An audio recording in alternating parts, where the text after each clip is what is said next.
Ma cosa vi viene in mente?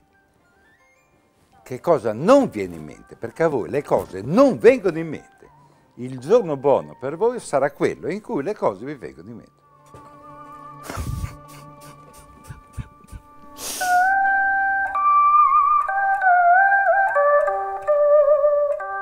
Freud è un filosofo.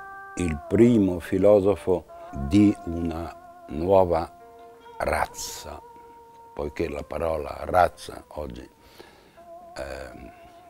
non è di buona famiglia. Uso la parola che usava Freud, la parola stamma, un nuovo ceppo, una nuova genia. Peraltro estraggo questa parola da una frase di Freud, il quale diceva che a lui sarebbe piaciuto essere all'inizio di una nuova genia. A Freud, filosofo, sono arrivato attraverso un antecedente. L'antecedente sta nella prima delle frasi di Jacques Lacan che mi hanno conquistato immediatamente, mi hanno raddrizzato la strada del mio lavorare, del mio pensare. Parlo del mese di luglio-agosto del 1967. Freud ha fatto rientrare la psicologia nell'ambito della morale. Io traduco con ambito la parola cercle, dans le cercle de la morale. Enorme. Tutta la psicologia novecentesca, ancora oggi nelle introduzioni al primo anno di psicologia da parte del prof di psicologia generale, si dice subito che la psicologia scientifica è nata dalla separazione della psicologia filosofica dalla psicologia scientifica e così via.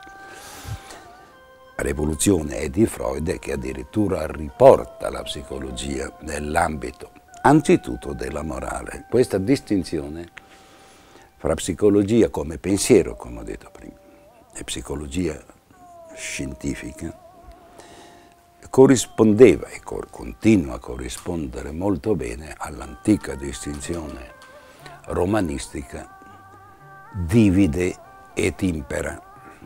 Vi divido, così comando io.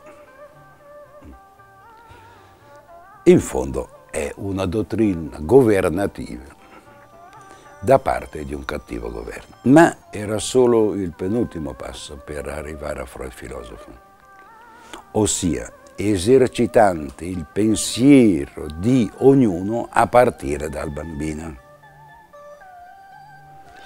Il pensiero del bambino non è infantile, è l'adulto che infantilizza il bambino partendo dal proprio infantilismo.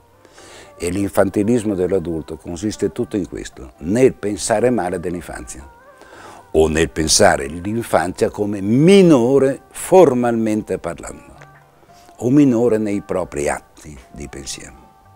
Gli atti propriamente filosofici di Freud sono più duri. Quello che ho imparato per primo è quello da lui compiuto, allorché esamina una delle partizioni più rilevanti del filosofo, dell'indiscusso filosofo che si chiama Kant. Come ci sia arrivato così istantaneamente è, diciamo, un miracolo del pensiero, no? Ha trovato subito che la legge morale di Kant, o l'imperativo categorico, dopo tutto era solo un altro modo di chiamare ciò che lui aveva chiamato il superio.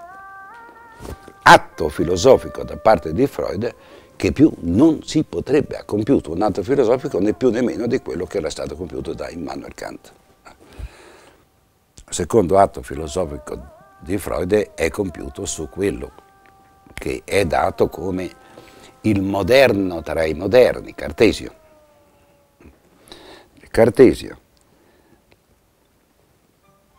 che ha compiuto questo atto veramente nuovo nella storia del pensiero, atto moderno nel dire io penso, non l'aveva mai detto nessuno, salvo che banalizziate tutto, ma non l'aveva mai detto nessuno. Ma subito Cartesio ha fatto cadere il penso nel dentro, nell'interiorità, nell'introspezione, lasciando che l'estensione fosse solo della realtà esterna, a partire da quello sensibile.